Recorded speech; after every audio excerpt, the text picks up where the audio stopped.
Welcome again, nerds, to the Week in Nerdom, your weekly source for all of the pop culture and nerdy news that is worth talking about. This week, we're talking about the Halo TV series getting rattled, Roald Dahl gets censored, and Lobo gets rumored. All that and a bunch more in the news today, so we've got a bit of a show. Let's get into it.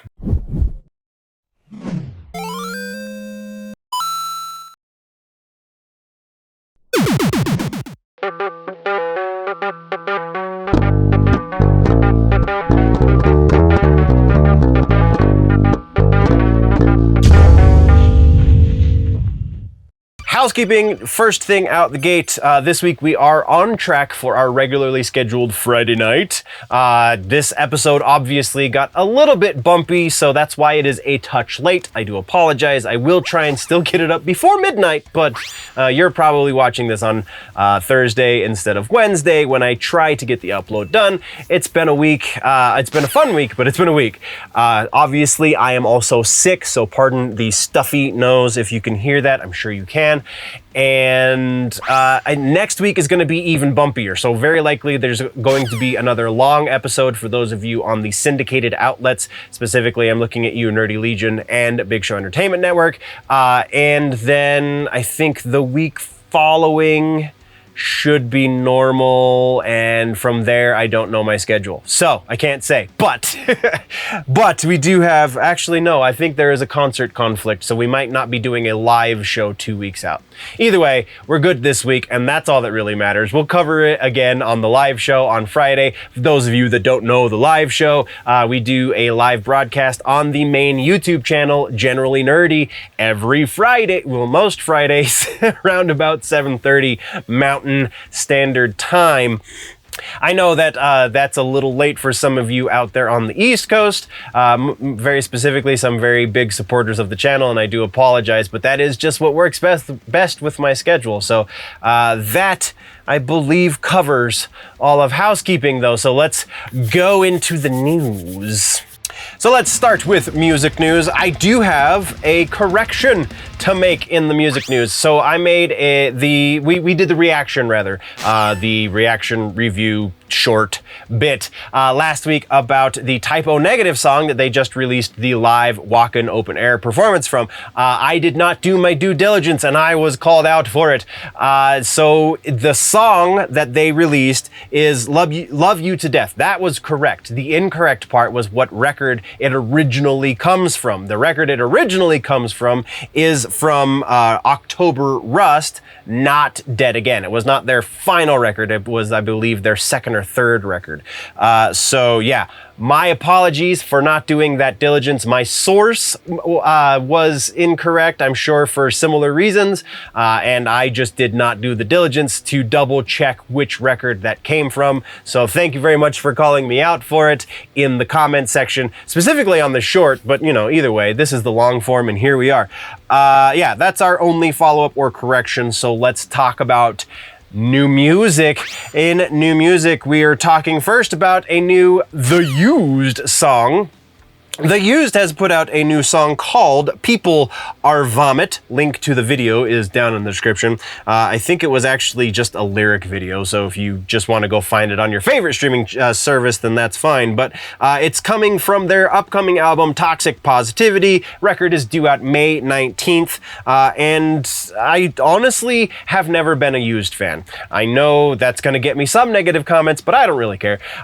Just never, Burt McCracken just didn't do much for me. Still doesn't really do all that much for me, but this though is a little bit more palatable to me than previous outings from The Used. That being said, it is much more radio friendly all at the same time as far as like general sound. I know the vocabulary used is not exactly radio friendly, but they've never had issue getting play on alternative radio stations, so that shouldn't be a huge deal. If you were not a fan of The Used previously, but you like the subgenre that they birthed known as screamo, people are going to take issue with that statement as well, but that's the truth, then you'll probably want to give this one a second chance. If you are not much for the screamo, then you're still not going to like The Used. I'm sorry. Our next piece of new music comes from a new act that I have only recently found, very specifically because this was pushed at me, I believe, from blabbermouth.net and then also in the YouTube algorithm, and that is Kim Dracula is the name of the artist, and the song is 70 Thorns. This song features the likes of Jonathan Davis. Who is this and how did they get Jonathan Davis to do guest vocals? I do not know. I do believe I read somewhere that Kim Dracula came up on TikTok, which is kind of the way you do it anymore, and I'm very intrigued by this act. This is definitely not for people without ADHD, so if you have a pretty normative brain, then it's prog, but it's not prog like you're thinking. It is very much a genre hopping kind of sound that is very intriguing and has almost a neo-goth kind of feel to it at times, but I'm still trying to wrap my head around it. I'm digging it. I'm getting down to most of the music. Very specifically, this 70 Thorns song is very well produced, is very well done, sounds like a lot of fun. I'm very intrigued what a live show would be from Kim Dracula, and this is worth a listen if you have the stomach for breakneck changes from genre to genre, not just time signature to time signature. Then we're talking about a new song from Dope. We got a new Static X song last week, so a new Dope song makes sense. And in the same vein, even there, we have a cover from Dope, much like we had Static X covering last week as well. This is Dope covering The Cure's Love Song. Again, link in the description. Pretty standard metal cover of this. It's also featuring some other, probably electronic group that I didn't really recognize, but kind of.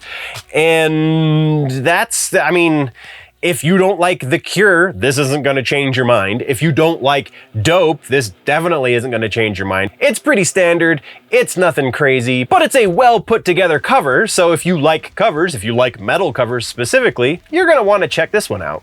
Then let's talk about Suicide Boys put out a new single, or a new video, lyric video at least, for a song called Big Shot Cream Soda featuring Shakewell. I don't know the difference. I'm not a big Suicide Boys listener, but this was interesting to me because this is very much in a very specific vein, and that is hip-hop. Like, it's white boy hip-hop, but it doesn't really feel like any too far removed from what I understand as the genre. Not that I am, the most well-versed in hip-hop, but better than some.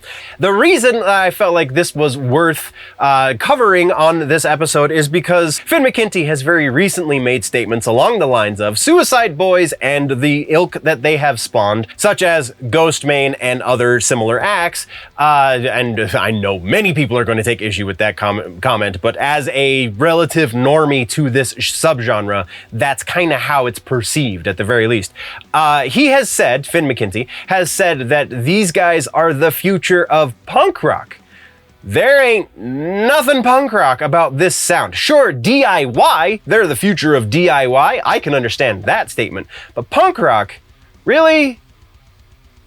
Our final piece of new music for the week is actually a little old. It's a couple weeks old, so it's not that old. It's from a band known as Otto, O-T-T-T-O. That's right, 3 T's. This band is noteworthy because one of their members, specifically their bass player, is the son of the bass player from Metallica, Robert Trujillo. The name of the song is My Pain. Heard it on the Liquid Metal radio station on Sirius XM, and I had to talk about it here on the channel because we've talked previously about other kids of famous metalers, specifically Vended, who are the kids of the dudes in Slipknot, and a couple other ones. I believe we talked about New Generation Wu, or whatever the kids of the Wu-Tang Clan, whatever their group is called. We talked about them as well, because I dug that one. Not so much Otto. This is my first exposure to this band, Otto. The production, while better than other kids of metalheads, is okay, is pretty great. The actual song doesn't feel, I don't know, it feels a little more radio rock and a little less metal, though that's, to each their own. So nothing against them, just not exactly my bag. If you're gonna look for some good music from kids from Metallica, I would suggest, honestly, Bastardane's Chum, which was their big single a couple of months ago. So yeah, Otto, they're okay, but definitely not the greatest. So that brings us into tours and festivals that have been announced in the last week, and we have one giant one, and that is Guns N' Roses have announced a world tour. For 2023, they will be starting in Tel Aviv, Israel on June 5th, and they will be running through Vancouver, British Columbia, over there in the Canada, on October 16th is the end of that. The majority of dates do take place in the States, but it is flanked on either side with starting in Europe and in the Middle East, because Israel, and then running through America and up into Canada. So if you want to find tickets, there is a link in the description. You're going to have to go a couple of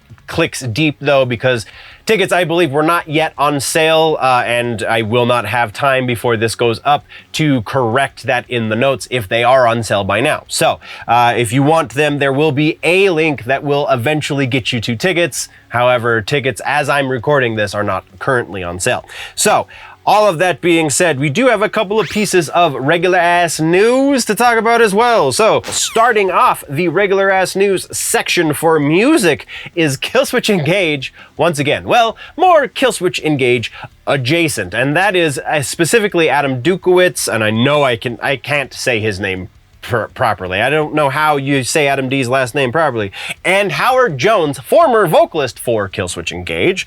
Apparently, Adam just cannot let his vocalists not be in Killswitch Engage because Adam and Howard are doing a side project together. They have Howard specifically has posted the picture you're seeing on your screen right now to his Instagram, talking about how they're in the studio together going over demos. Which is interesting because when Jesse Leach was not in the band, but Howard was, Adam had a side project with Jesse called, I can't even think of the name of the project now. They did 2 records though, and it's good stuff. It's a little more overtly Christian, but still brilliant because Jesse and Adam equals yes. And also Howard and Adam equals yes. So you can't go wrong as long as, there's some combination of Adam in there. As much as he's kind of, arrogant and such, he's still brilliant when it comes to his git fiddle as well as the production of such things. And I am very excited about the potential for this project because we did just see Howard do another similar project, similar at least in billing, with Jared Dines, famous musical YouTuber dude, who was billing his project with Howard as something resembling Howard Jones era Killswitch Engage. So being as Adam is in Killswitch Engage and he was there during the Howard Jones era, this is only going to be that much better, right? And that Scion record was absolutely great. We're going to get to that actually in just a minute.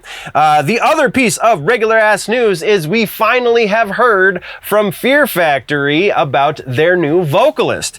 So the name of the kid that is singing for Fear Factory is Milo Silvestro. He is from Italy. He was in a band in Italy. The name of his band is called Dead Channel. They do have a channel on YouTube. I believe I linked it. I do not have it currently linked in the notes, but I will try and find the link because I found it after I finished these notes. I will try and include that link down in the description if you want to go check it out. It's a bit of a different project. It's a lot more electronic and a fair amount less industrial, but there is still a hell of a good heaping amount of metal included with all of that as well. So it's pretty interesting, and the kid has the vocal chops, I think, to pull this off. So we will see exactly how they integrate him into Fear Factory and all of their established content. But the thing that got him the job, according to the video that is currently linked, the first link in this piece down below, the thing that got him the job, according to that, was him doing a cover of Fear Factory by himself in a video of some sort. I don't know if it's on the Dead Channel YouTube channel, but it's somewhere, and I just couldn't find it myself. They do talk about it though in the video linked down below. So very interesting, very excited to see where Fear Factory is headed as well. That though is what we've got for regular ass news, and that only leaves room for musical suggestion for the week. Like I said, we're going to get to Scion in just a second, and here we are getting to Scion in just a second. So the Scion record is Howard Jones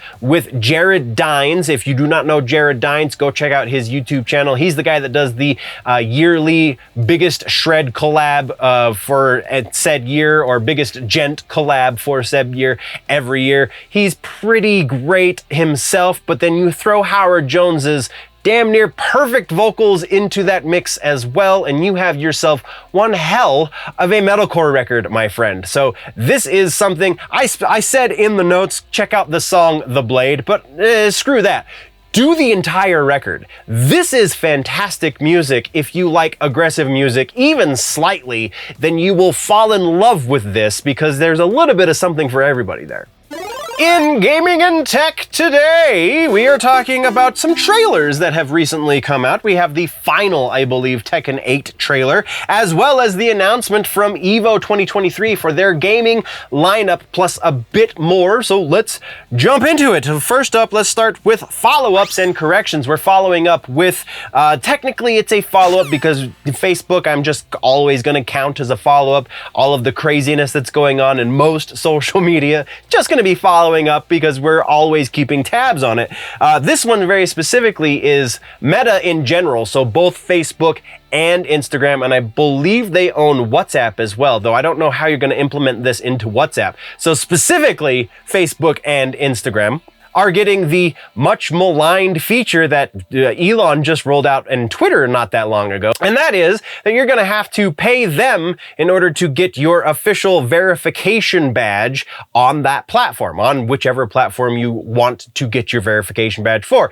So presumably you're going to have to pay them twice if you want verified on both Facebook and Instagram. That could be wrong, though I didn't see anything saying that you weren't going to have to pay them twice. I did just see that both the pricing structures are going to be the same. And that pricing structure is very interesting to me, and I didn't realize that Twitter's pricing was similar, in that if you are on the regular web client or if you are accessing it through a browser, then you're going to have to pay one fee, and that I believe for Meta is $11.99, so $12. If you are accessing it through iOS, though, very specifically, which is a surprising amount of people out there. People, come on, wake up. Apple's not that great. But if you're accessing through iOS, it's going to be $14.99, so $15. This has been a huge issue, and so from a consumer's point, I understand that, because paying to get something that you used to get for free really sucks. From a business standpoint, it kind of makes sense. It definitely makes sense in the case of Elon Musk, because he's pretty much doing anything he can to get that company back into the black, which, you know, it seems to be working. But on the side of Facebook, or Meta specifically, they're kind of a sinking ship these days too. Everybody wants to focus on how Elon's screwing up over there at Twitter because everything's going south. Everything's going south for tech in general, as far as social media platforms are concerned. I think the only one that's really not hurting as much is YouTube, and some of the, you know, more minor, like Rumble and so on and so forth. Rumble's making a lot of actually great headway forward. But as far as the major players are concerned, YouTube, I think, is the only one that's not feeling this pinch. But even that, Google has made some significant layoffs. You know, YouTube's parent company has made some significant layoffs in their recent history. So yeah, they're not immune. They're just slightly above the rest. So with Facebook and Instagram not being super profitable, with, you know, their marketing thing getting shut down a lot more frequently, and with being brought in front of Congress for many issues that they've been having, it seems slightly It seems like we should have seen this coming, whatever. It seems like that should have been a thing we saw coming, is that they were going to have to turn to crowdfunding effectively in order to stay in the black. And I don't even think they were in the black in recent history. So yeah, we're going to keep tabs on this, but I don't think it's going away. Here's the other thing I wanted to touch on with this. I don't understand why people are surprised by this. So let me just lay this out in ways that I think everyone is mostly aware of, and that is, these are companies with boards. The board, the people who run the company, so like the CEO, CFO, so on and so forth, down that chain, those people's responsibility to the company is effectively their responsibility to make the people on the board money. When you become a certain size, when you become large enough, eventually the return on investment, or the monetary returns at all, maybe not return on investment directly, but the monetary returns at all become less and less over time, because your potential population, your potential user base, I guess I should say, is only so large. So when you get to the point where you're at like 80 to 90% of your potential user base, you have to find other ways of turning a profit, because just ads isn't going to do it, because ads are going to return the same amount you made last year. And if the point is to make more money year on year, then making the same amount just isn't going to do it. And if you want to increase by greater percentages than the market would naturally allow without getting more ads, and then if you have more ads, then you're going to lose user base. And, there's a balance there. So what they've done is they've found a way to not have to do more ads and potentially lose less of their user base by charging for theoretically new functionality for the platform. So it doesn't sound like, at least right now, it doesn't sound like they're going to be taking away any general functionality that most of us have already been using, or even that most people who aren't running businesses through these platforms at least have been using. So, I mean, you're still going to be able to get on, do your groups, do your messaging and all that stuff without any issue. Going forward, that very well could change, but it seems like if they take the same route as Twitter, at least, it seems like going forward, they're going to be adding functionality, again, using the Twitter model. They should be, at least, adding functionality to people who are paying for their verification. So you'll have perks for being a verified user, instead of, just not allowing regular users to do what they're already doing. So that's speculation, though, on my part, and it's a little bit rambling and a little bit muddy because we've been talking about it for far too long. So let's just move on, shall we? All right, next we're talking about, we have trailers. Hey, look at that. Trailers to talk about. We don't usually have trailers in gaming and tech, but we do this week, and the first one is a new Tekken 8 trailer. This is a Kazuya gameplay trailer. This is not the final. I don't know why I said in the intro to this section that this was the final trailer. I'm confusing it with something else. This is not the final trailer because we still don't even have a release date yet for Tekken 8, but we do have a Kazuya and almost Devil Kazuya trailer here. I know I'm saying his name funny. It's how I hear it in my head. So there you go. Yeah, I'm stoked. It's Tekken 8 cannot get here fast enough. This is almost going to be enough for me to get a next generation console. This is, I'm fairly certain, has been confirmed that it will only be on Xbox or maybe even only on PlayStation consoles. But if it's on the Xbox consoles, it will be Xbox Series exclusive or PlayStation 5 exclusive. It will not be on PS4 or the Xbox One. So there you go for that. Next trailer we have comes from Diablo 4. This is the opening cinematic. It's not even technically a trailer. It's just the opening cinematic has been shared from the game. And also the announcement of beta for Diablo 4. So if you were interested in getting in on the beta, there is an option for you. First up, there is going to be a closed beta that takes place March 17th through the 19th, so the weekend of March 17th, you will be able to participate in this closed beta if you have a pre-order. With your pre-order should come access to this closed beta. I don't know exactly how they're going to get you that access, though if you have a pre-order, then you should, have some idea. And then there's going to be a second beta that is open to the general public that runs from March 24th through the 26th. The game will then release on June 2nd. As far as I can tell, everything is still in line for these dates to happen as they have been planned out. Should anything change, though, we will be talking about it here. That is all we have for trailers. Let's talk about some regular ass news. First up in regular ass news, Blumhouse, the famous horror production studio, is going to be dabbling in games, it would seem. They have made an announcement that they are going to be creating a new gaming studio that is going to focus on, of course, horror-based games, horror-themed games, I should say. The big thing here is that it is going to be low-budget horror, again, much in line with the way they make movies as well. So the cap, it would seem, is going to be somewhere around the $10 million mark, which is fairly low. I believe, if I'm remembering this correctly, I believe the last Call of Duty game, Modern Warfare 2, the new one, I believe that the development for that cost somewhere in the neighborhood of like 76 million or something along those lines. So yeah, 10 million's pretty small.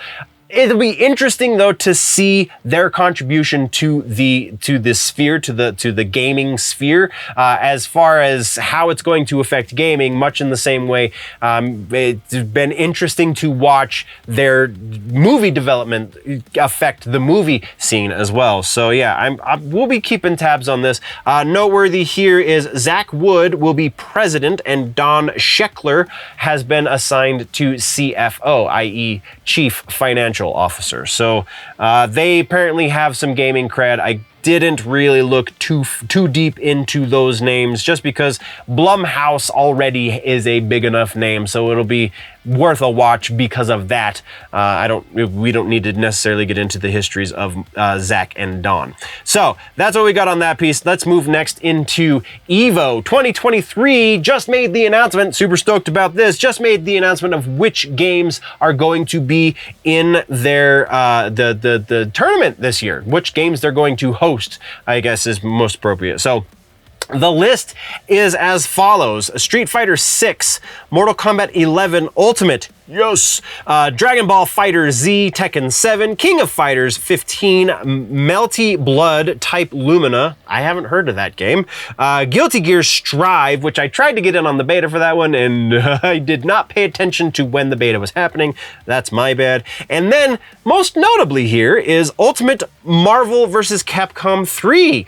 That's a little bit of a surprise because that game is so old, and so that's kind of fueled some rumors about maybe they're working on another Marvel vs. Capcom, and that's not what this means. What this is it's going to be the first annual time where they do this. So every EVO going forward is going to have what they call the EVO Throwback Tournament. So an older game is going to get some time in the sun again in these newer gaming times, which I think is really awesome. I think potentially that's going to be incredibly fun to watch because we're going to see some really crazy stuff in the spotlight again. I'm specifically thinking of like older Tekken games, maybe even go so far back as to do some Virtua Fighter, maybe?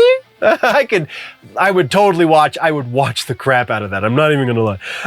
Yeah, so very exciting. It is going to be August 4th through the 6th in Las Vegas. If you plan on going, good luck. I don't know how you would end up getting tickets to such a thing at this point, but if it's a thing that I can figure out between now and the next time we see you, we'll talk about it, sure. But that's all we have in regular ass news, which only leaves room for gaming suggestion. That's right, this week it is a gaming, not a tech suggestion, and the gaming suggestion is Apex Legends. We got some Apex action in on the last live stream. It had been a minute since I played me some Apex. started to get the hang of it right about the end of the broadcast, but it was a lot of fun either way. And I think it's definitely, with the new season starting and the new way they're categorizing the legends, I think it is definitely worth a recommend to go check out Apex Legends, especially if you haven't for some time, because it's a lot more solid than I remember. It's definitely a lot more complicated, but a lot more solid all around. All right, nerds, I'm going to take a moment real quick. If this is the kind of news you enjoy, if this has been helpful to you at all, then I'm going to ask that you consider just, hitting the subscribe button, maybe smashing the thumbs up or what have you, just so that the algorithm knows. I know it's really annoying when everybody asks you to do this, but, we're still growing. And until we get to a more comfortable place, this is going to be kind of a necessary part of these videos. So that being said, thank you very much for putting up with it. Let's get back into the news. All right, so now we're talking about comic books and literature. That's right, books, comic books and books. That's what that means, books.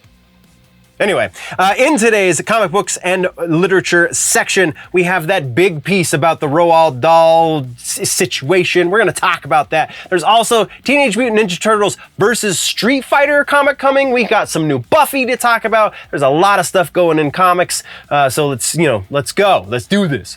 First up, we're just going to come out the gate swinging. Let's talk, probably not ever so briefly, about Roald Dahl and his this big situation that has happened over the course of the last week. All right, so Roald Dahl, for those that don't know, is the rather well-known author who wrote the book of Charlie and the Chocolate Factory. He also wrote Matilda. He also wrote The Witches. He's done a number of things. All of these books happened to be written. I didn't include that in the notes because this part I think everybody kind of knows. I'm pretty sure they happened in the 70s. Might have been the 60s. I don't really remember, but it's been a lot. They've been around for quite some time. That at least is noteworthy to keep in mind because it was a very different time when they were written. It might have even been the 50s now that I'm thinking about it, but whatever. It's still, the point to take away from when they were written is that they were so long ago. It was a very different time than,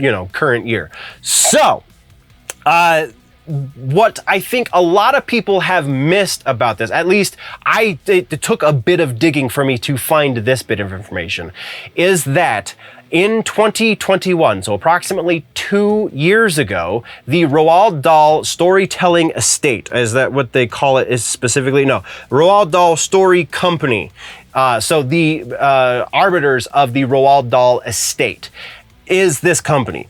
In 2021, they were bought by Netflix. All right, so again, keep this in mind as well. Netflix now owns everything Roald Dahl, the estate of Roald Dahl, has access to. All right, so in 2021, for $1 billion, reportedly, they bought this.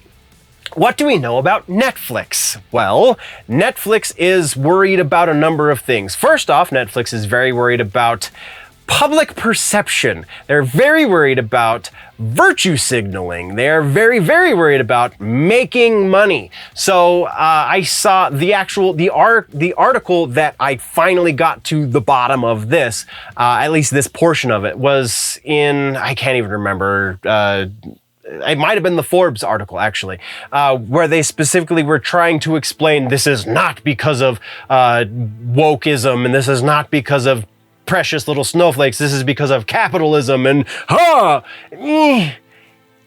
exactly. So Netflix is very worried about trying to make sure their virtue is as strong as anyone and even stronger than most.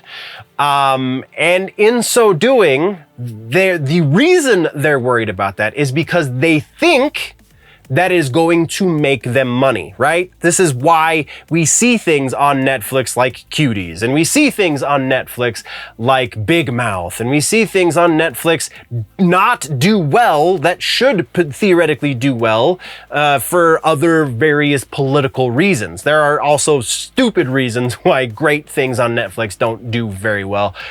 Well, that's a whole different video. All right, so Netflix owns Roald Dahl. Roald Dahl was not a great man. He was very notably anti-Semitic, kind of racist, and a product of his time. Like I said, somewhere between the 50s and the 70s is when he wrote these books. Honestly, leaning more towards the 50s right now.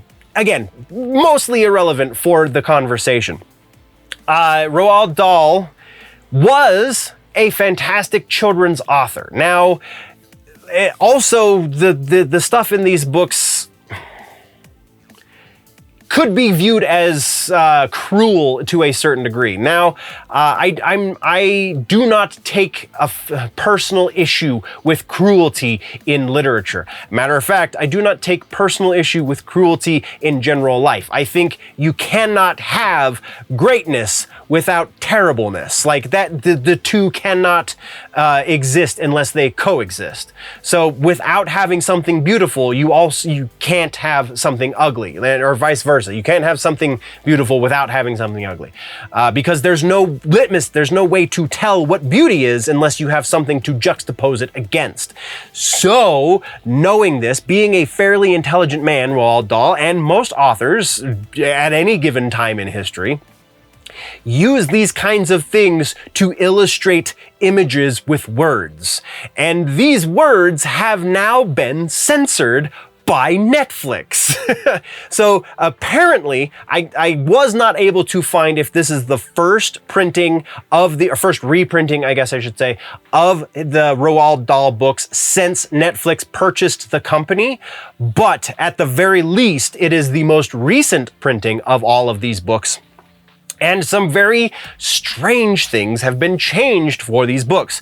Very specifically, descriptors have been chopped out. And to a certain point, entire, almost paragraphs have been added to pad some of the language so that it doesn't hurt when you're describing a witch who eats children. You can't describe her as ugly. You can't say, oh, she's bald and has a hideous nose and wart growing off of it and 3 fingers. No, that needs to be padded because horrible people still need to be made to not be quite so horrible so that children today will associate more. It's more accessible to them. That doesn't make any sense. That's silly. We want to make horrible people look as horrible as possible for the purposes of literature so that, you can create these caricatures and it's easier to relay certain life truths, to smaller, less developed brains, right? So you have to kind of paint with these broad brushes. You have to kind of get a little bit into the icky bits so that you can make icky things bad for children, right? That's kind of how this goes. You make undesirable characteristics undesirable for a reason so that children can understand them. Nuance is not really something you want in a book that is geared for, elementary students, because they don't really understand nuance. That's once your brain starts to settle and be developed, when you start to really have an appreciation for nuance and you can better understand the world around you because you understand nuance, right? So you're not there yet as an elementary school student. And that's, I think, the point that a lot of people are trying to make. I think the only thing that really is getting missed is this Netflix level.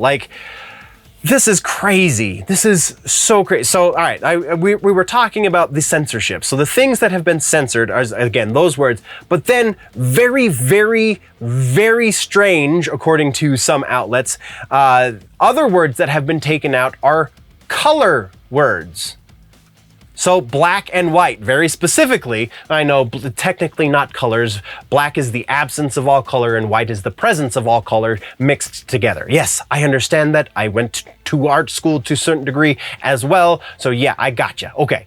But for the purposes of this discussion, we're going to refer to them as colors because the only logical thing that I could come up with for why they removed the words black and white. Specifically, they removed them when talking about inanimate objects. The cloak that is worn by one of the characters, I believe in Matilda, was referred to as a black encompassing cloak or something like that. And of the description of this cloak, the only thing that was changed was the word black.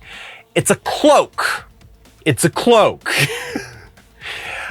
So when you remove this, like you're dulling the story. It's less descriptive. Why would you make something less descriptive? Again, all right. So the logical reason why I think they were trying to do these, why I think they removed these specific color words, is because of skin color.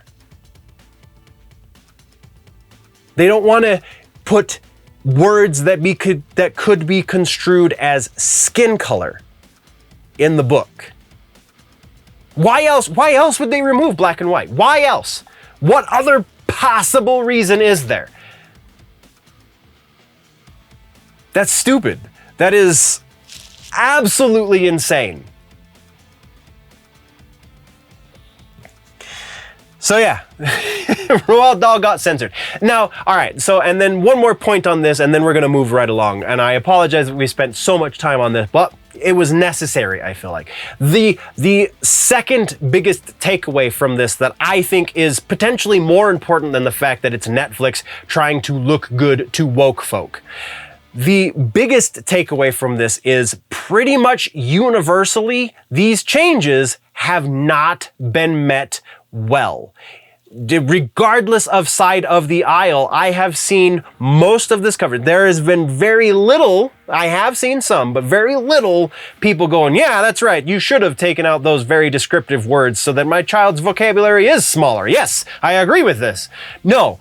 Most people, regardless of social politics or personal politics or whatever politics, most people have looked at this and went, well, that was absolutely unnecessary and stupid. The conservatives, liberals, centrists, and otherwise have all said basically that same thing. Why?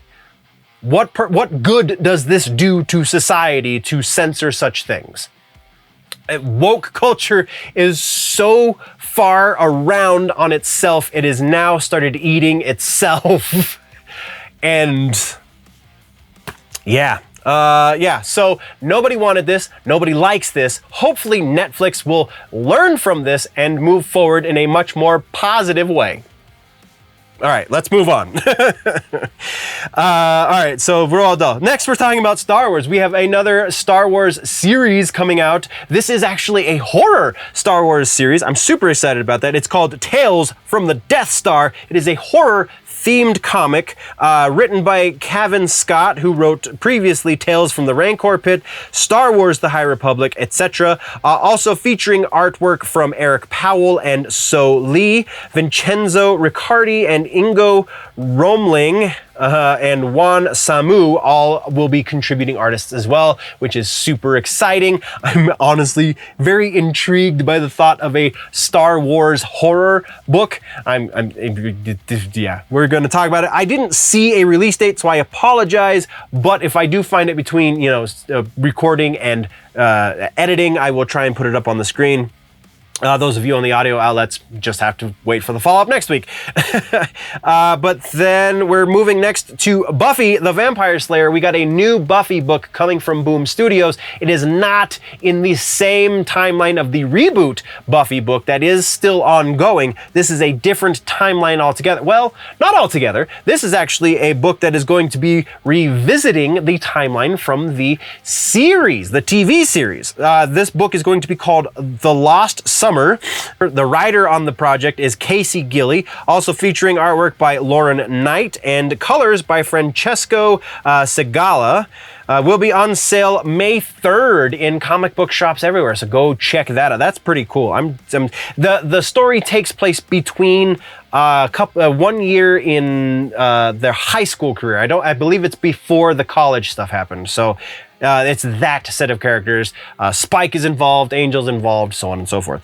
Next, we're talking about Suicide Squad Kill the Justice League. The game is getting a comic book tie-in. This comic book is going to be a prequel book to the story in the game, which is pretty cool. It is going to be released on May 30th. That's all we really know about that. So moving right along to our next piece, and this is the one that I'm probably the most excited about, and that is Teenage Mutant Ninja Turtles versus Street Fighter. That's right. They're doing a TMNT versus Street Fighter book, much like they did TMNT versus Batman. which was a great book. I really loved all three of those. This one is going to be released by IDW. It is going to be written by Paul Allor, who is currently writing the ongoing TMNT story. It will be art by Ariel Medel and colors by Sarah Myer. I did not see a specific release date, though I do know it will be released in May. If you're interested, and Lord knows I am, that sounds great. Only thing that could be better, only thing in my book that could be better would be Teenage Mutant Ninja Turtles versus Mortal Kombat. That's right, you guessed it.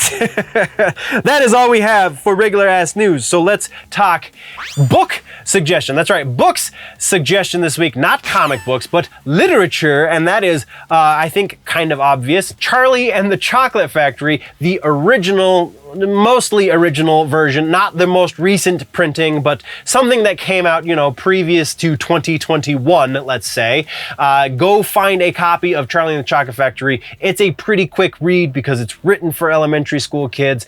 Go read that, have some appreciation for history and a good laugh, and understand why I was pretty disappointed with the remake movie with Johnny Depp when they didn't include the square candies that look round. You'll see what I'm talking about in the Charlie and the Chocolate Factory book when you read it, because it's great and a whole lot of fun, and that is your suggestion this week. Episodic shows, the episodic section, the TV and streaming and etc. etc. We are talking this week about some very interesting news over at the Halo show, as well as a slight update to The Nevers and Dungeons & Dragons, Marlon Wayans. Let's jump into this, shall we? All right, so starting things off, follow-ups and corrections. We have a couple follow-ups. First up is Halo, the TV show. That's right, we're coming out the gate swinging once again. Halo, the TV show. Kiki Wolfkill, who was the executive producer on the show, has been one of the people that has been subject to the layoffs over at 343 Industries / Microsoft. So that's actually possibly a great thing. Kiki, if you'll remember, is the one who was justifying all of these ridiculous changes that they made to season 1. So hopefully that will be a slight delay, only a slight one, to season 2, and they will be able to course correct because somebody who actually understands and appreciates the source material will be put into place. I don't know that any of that's going to happen, aside from the fact that Kiki has been removed from the project, and that's the piece of news, so let's move on. Our other follow-up for this episode is actually a bit of a bummer, and that is Mindhunter, one of my more favorite series over on Netflix. Mindhunter has officially been canned. It will not be returning for a third season, much like we were speculating was still possible for quite some time. David Fincher has come out and explicitly said very recently that it is just too expensive to produce, and they couldn't justify pulling him off of other projects in order to potentially not make that money back. So there it is. It sucks. I love David Fincher. He is absolutely one of my favorite video auteurs, if you will. And it is what it is, I guess. Let's move right along. Next, we do have a trailer to talk about. It is ever so brief. God Loves Me is the new stand-up from Marlon Wayans. It's been a long time since we've seen Marlon do stand-up. I appreciate most of the Wayans brothers. I'm not going to say all of them, but most of them. But Marlon's doing a stand-up, and the trailer definitely hilarious, so go check it out. Let's move along, shall we? Next, we're talking about some regular-ass news, and in the regular-ass news, we got one big-ish piece, and that has to do with Dungeons & Dragons. Joe Manganiello, very recently on an interview, for the channel on YouTube called the Black Forest Wood Company, has said that he is working with Wizards of the Coast. We know this already. We've known that he has a relationship with them. We know that he's actually doing a documentary about Dungeons and Dragons. Well, he said separate from that documentary, he is also working on a fiction series, as in like TV series, as in episodic content, hence the section, that's dealing with Dungeons and Dragons. So cool. Hopefully it will be better than I'm thinking the Honor Amongst Thieves series, or movie rather, is going to be.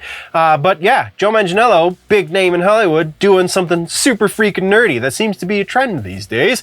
Though this one honestly has been in the works for quite some time. We've actually talked about it a number of times on this channel. This is just kind of confirmation of suspicions. That is what we have for regular ass news. So Suggestion, TV streaming, episodic content, we're talking about The Nevers. That's right, The Nevers should be 100% up on Tubi by now. What do I mean by 100%? Well, if you'll remember, we talked about this previously, on HBO Max, only 6 episodes were ever uploaded, though they did make all 12 episodes for the first season. That is now not going to see a sequel. They have made it clear that the first season is self-contained enough so as to be satisfying to fans of the series. If you are not a fan of the series, now's your time to try, because Tubi's for free. Go check out The Nevers on Tubi. Let's talk movies for a moment, shall we? In today's movies section, we have an update on some Star Wars action. We have new trailers to get out of the way. We have a new Hellboy movie to talk about. And then, you know, some pretty interesting suggestion at the end, if I do say so myself. So, first things first, follow-ups and corrections. We have a follow-up on the Winnie the Pooh Blood and Honey situation. So, it would seem, and I believe I touched on this in the live episode, but I feel like these episodes get a little bit more traction, so we're going to talk about that here. It would seem that that original run of approximately 3 or 4 days, I can't remember what it was, which was originally just supposed to be 1 day, February 15th, and then got extended. In that original run, they kind of took a little bit of a poll, if you will, of all of the theaters that were hosting their movie. And if you were in the top certain percentile, so roughly the top like 15 to 20 theaters of all of the theaters involved, if you were 1 through 20, then you got a little bit of an extended run with the movie. So double check your local listings. Go check out the website, actually. I think there is a running list of which theaters still have the movie, because it is still available, and there is a theater near me, and I still haven't watched it, sadly. I was gonna go watch it tonight, but I was way far behind again on work, so here we go. Also of note for the creator of Winnie the Pooh, in a recent interview, he postulated the idea of maybe doing a Ninja Turtles horror movie. That's a weird thought, actually. Being as he made Winnie the Pooh for like a little over $100,000, and the return so far has been a bit over $1 million. I think it's like $1.2, $1.3 million so far in box office sales. I think there might be a slim chance that that actually happens, which is crazy. Now that is our first follow-up. The second one is Star Wars. Taika Waititi's Star Wars movie is apparently still in the works. It is one of the 3 upcoming movies that are somewhere in the slate. They're just not putting dates on them at the moment. This is all according to The Hollywood Reporter, so it could change because it's not an official Disney announcement, but Hollywood Reporter is pretty close to an official announcement, so there you go. That's what we got for follow-ups. Let's talk about some trailers. We got 2 trailers this week. First up is an interesting one because Blaze TV is putting out a movie. Not to be outdone by their conservative counterparts, The Daily Wire, Blaze TV is putting out a movie called Nefarious. It's interesting because this one is starring Sean Patrick Flanery, who hasn't been ostracized, as far as I know at least, from main Hollywood acting gigs. So pretty noteworthy there. Also fairly noteworthy is that this one is getting a theatrical release as well. So there's that. But the trailer for this, it's a horror movie that might not be horror in the end, but also very intriguing. Sean Patrick Flanery is a hell of an actor, man. So very much excited to see what happens here. The other trailer that we got this week is the Tetris movie. That's right.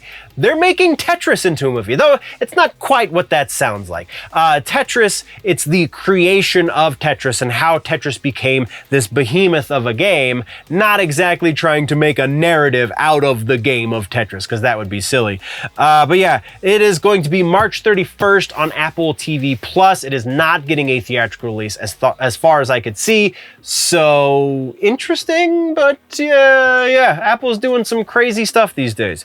Next, we're we're talking about some regular ass news, and that is Hellboy. We have a new Hellboy movie getting announced. This is going to be, at least the current working title for it is Hellboy, the Crooked Man. It is going to be directed by Brian Taylor, who did Crank and Ghost Rider Spirit of Vengeance. It will be an R-rated movie again, so much like it's supposed to be, though hopefully better than the last one. It is not going to be David Harbour in the Hellboy skin again. It is going to be a new actor. They did say that specifically, though it is still the same production team in general. Also involved in the script writing, though he was involved last time, is Mike Mignola once again. So, could be a good thing. Wasn't exactly a great thing last time, though I think the more palatable elements of the previous movie were due to Mignola's involvement. So hopefully they take him a little bit more seriously this time and use more of his work. But that is what we've got for the movies section, except for movie suggestions for the week. This is another one. It's just time to have a little bit of fun, man. Wayne's World is the suggestion this week. You can't go wrong with Mike Myers and Dana Carvey, just as a general statement, but especially in those early days when they were both fresh off of SNL. And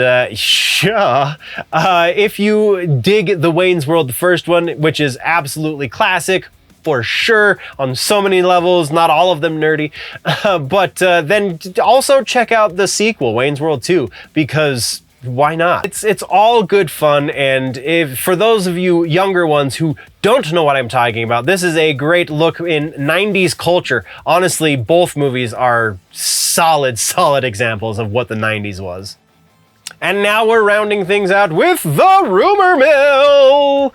We've got some Iron Man to talk about in the Rumor Mill, and then Fantastic Four, Fortnite, Lobo, so on and so forth. So, let's start with the confirmations and refutations, and this is a refutation about those Iron Man movies. It is not explicit, but I feel like this is as explicit as we are ever going to get, because I don't think this is ever going to happen, and that is, we did hear that Robert Downey Jr. is off the table, quote unquote, as far as returning to the MCU. We heard this from a producer for the MCU named Stephen Broussard. Robert Downey Jr. no longer on the table. He said specifically that the torches are being passed, again, quote unquote. So what that means is they're setting up the future for new characters and new actors, it would seem. I think the actors part makes sense. I think the characters part maybe not so much, though there are hundreds and hundreds of Marvel characters that they can go through and maybe even make interesting. I just don't think that's what's going to happen.